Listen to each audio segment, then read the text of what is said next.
nós vamos começando mais um Cine Bobagens e Videotapas. Hoje, diretamente aqui do YouTube Space, na cidade de São Paulo, por um motivo muito especial. Afinal de contas, estou aqui com o meu amigo Chicão, Marcos Perrin por trás das câmeras, onde estamos comemorando 4.000 inscritos do canal. Tudo bem, ainda que não é aquela marca, mas a gente está muito contente, não é mesmo, Chicão? Eu quero agradecer pelos convites que você faz pra gente participar aqui.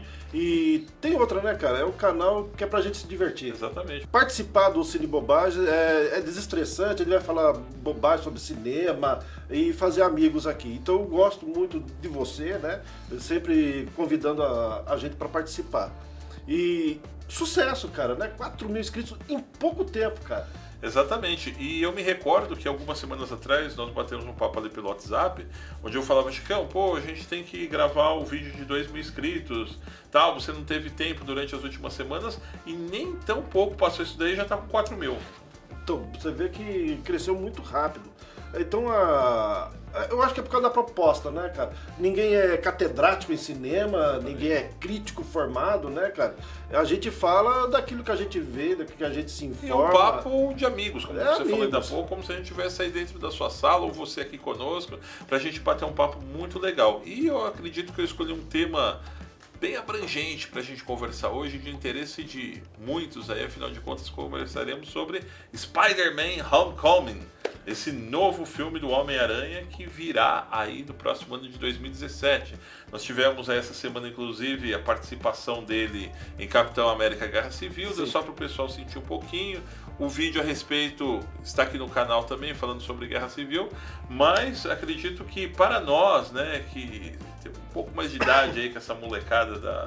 51 só. Eu tô um pouquinho menos que você aí, mas a gente cresceu com aquela proposta do Homem-Aranha dos anos 70, sim. que passou aí durante 20 anos praticamente na Globo, na antiga TV Manchete, etc e tal, e de repente passamos aí pelas fases do Tobey Maguire no cinema também, mas eu acredito que aquele Spider-Man dos anos 70 foi um marco. Sim, foi com o Nicholas Raymond, né, cara? Que era um cara que já tinha 30 e poucos anos de idade. E foi um seriado que foi feito para TV, mas alguns episódios ainda passou no cinema, né? Com aqueles efeitos bem toscos, né? Que os caras tinham lá. E foi um marco, cara, porque a gente chegou... Aliás, o uniforme do Homem-Aranha, cara, dos anos 70 era bem fiel até. Sim. Né? Era bem fiel para a época. E só não continuou a produção do Homem-Aranha por causa que eles estavam envolvidos com o Hulk, que era a mesma produtora. E depois veio aí, já nos anos 2000, Tobey Maguire. Você vê quantos anos, né, cara? Exatamente. Aí ressurgiram o Homem-Aranha para o cinema, com o Sam Raimi na direção, onde nós pudemos acompanhar um personagem trazendo seus principais vilões ali, e você me diz em off, inclusive, que você gostou muito. Para você, foi o melhor Homem-Aranha feito até hoje, né, pelo Tobey Maguire. Pelo ator que veio depois, pra mim o Tobey Maguire foi o melhor, porque ele... da pegada do Sam Raimi, que eu achei muito legal, porque eu não me conformava muito de ler os gibis e ter que saber que o Homem-Aranha tinha que usar aquele bracelete que soltava a teia. Por que não o Homem-Aranha já tem o poder da teia, já anda pela parede, já tem super força? Ele devia soltar mesmo, fazer parte da mutação que ele sofreu, né? Soltar a teia. O Garfield, cara, não foi ruim não, cara. Eu acredito que o problema do Homem-Aranha, do Garfield, foi o seguinte, foi mais em questão da produção que foi levada, e o roteiro, principalmente quando nós observamos aquele Homem-Aranha muito adaptado à realidade, que eu acho que não combina, porque é um personagem bem nostálgico, né? De repente colocaram o moleque lá andando de skate, computador embaixo do braço, tal, aquela coisa dele dentro da escola, tal, fugiram daquela característica do Peter Parker fotógrafo, e eu acho que isso daí distanciou muito, né? E os próprios vilões, né? E o maior crime que fizeram, JJ não aparecer. Sim, não, concordo com você. Homem-Aranha sem o JJ não é Homem-Aranha, cara. Concordo com você. Não é número, verdade? gênero e grau. Não que é é o cara verdade. que é o pêndulo, né? Ele é o cara que ele consegue contrabalancear a rivalidade entre os dois. Então faltou isso tanto no 1 quanto no 2, né, cara? E o 2, o roteiro... E também não ia estar no 3. O 3 eu dei uma olhada qual seria a proposta, que a Sony acabou desistindo, falou, vamos implodir tudo, vamos de novo começar tudo do zero. Ele não ia estar também. Não arriscaria muito mais, não, porque o roteiro do 2 foi terrível, cara. Não, mas agora eles dispensaram toda a equipe de produção, contrataram outros roteiristas, inclusive. A direção é essa que nós vamos falar daqui a pouquinho, inclusive, e vem com uma proposta totalmente diferente. Inclusive, essa junção entre a Disney e a Sony, né, liberando que alguns heróis participem, como vai ser o Homem-Aranha agora, né, como foi o Homem-Aranha agora em Guerra Civil, inclusive, podendo liberar essa participação para os estúdios, eu acredito que vai dar uma liga bacana também, vai dar uma... Agora eu vejo o seguinte, e o Holland, cara? Como você acha? Você já viu algum trabalho dele? Porque ele vai fazer o Homem-Aranha, é um moleque muito mais novo ainda. Ó, mas antes de eu responder para você, vamos adiantar aí pro pessoal qual é exatamente a proposta de Homem-Aranha Homecoming e a gente já volta aqui, ok? Vamos lá. O novo filme do Homem-Aranha terá o roteiro da dupla John Francis Dale e Jonathan M. Goldstein e a direção de John Watts, o mesmo que fez Independent Cop Car.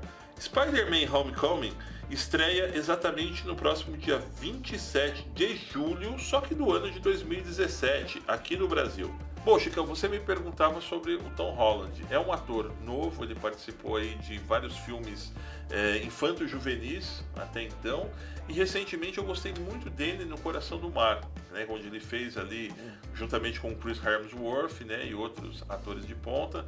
Eu gostei principalmente das expressões que ele conseguiu passar pelo filme, mostrou uma maturidade, onde eu acredito que principalmente, pelo que eu vi dele também em Guerra Civil, ele vai assumir a responsa de uma forma muito bacana. A proposta exata é com que o ator ele cresça junto com o personagem. Eles vão começar, como fizeram em Guerra Civil, lá com ele jovem, provavelmente vão esperar mais 2 anos, vão fazer ele um pouco mais amadurecido, saindo da high school, como eles chamam lá nos Estados Unidos, e já entrando dentro da universidade para depois já fazer o cara maduro. Eu gostei muito do uniforme, que é aquele visor que ele mostra a expressão, né? Sim. Igual do desenho animado. Que a gente não Inclusive viu. foi o Tony Stark agora em Guerra Civil que ficou projetando o uniforme para ele. A gente vê aí Michael Keaton, bem provável, tá dentro da pele do Abutre, que é um vilão muito conhecido e tradicionalíssimo, né, dentro das HQs. Sim, é um dos piores inimigos, vamos dizer assim, do Homem-Aranha. E Michael Keaton é a bancada, cara, porque é o seguinte, Ressurgiu agora, mas veja só uma coisa, talvez foi por causa do Birdman, né, Birdman. cara? Porque os caras falaram, pô, esse cara pode fazer o Abutre. Não, mas se você vê ele ali vestido, né, como Birdman, dá aquela vontade. Eu particularmente eu não gostei do filme, tá? Mas Michael Keaton, tudo que ele faz é um ator que ele tem carisma, né? Até desde que nós víamos ele nos seriados lá dos anos 80. Sim. Né? E ficou eternizado como Batman.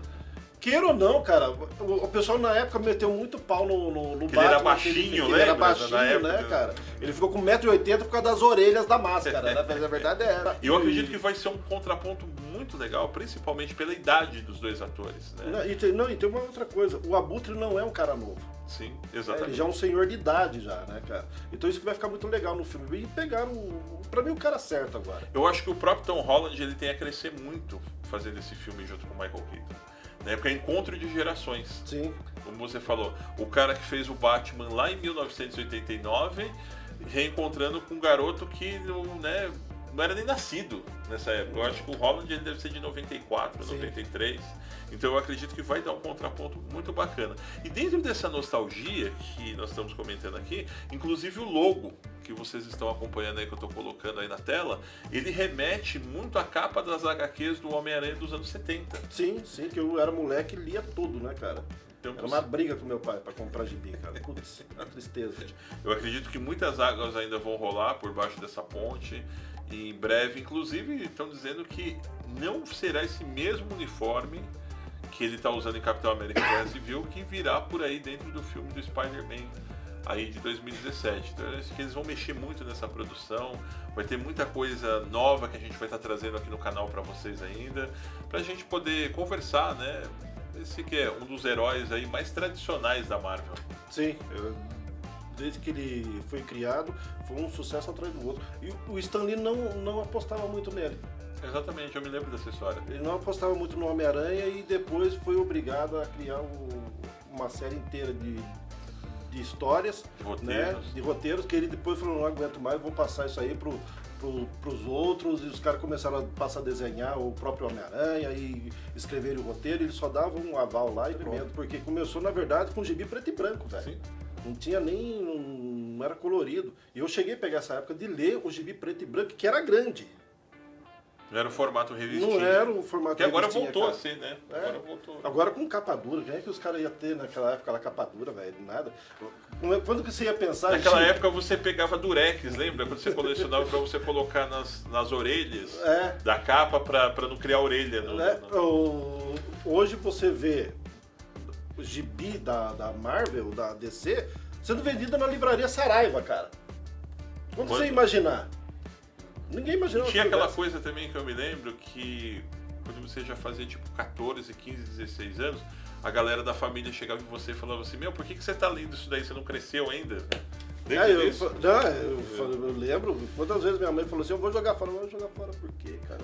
Já passou da idade de você ler isso. Você já tá com 34 anos, vamos parar com isso. Vai arrumar um emprego, desgraçado. Pô, você tá com 34 anos pedindo dinheiro pra me comprar gibi, cara. Aí eu acho que, por causa disso, eu tive que trabalhar e tal, né, cara? Foi incentivo pra você começar a sua vida profissional. Sem falar de não dar mais comida pra mim, não lavar mais a minha roupa, né? Então, fora isso, também foi um dos motivos.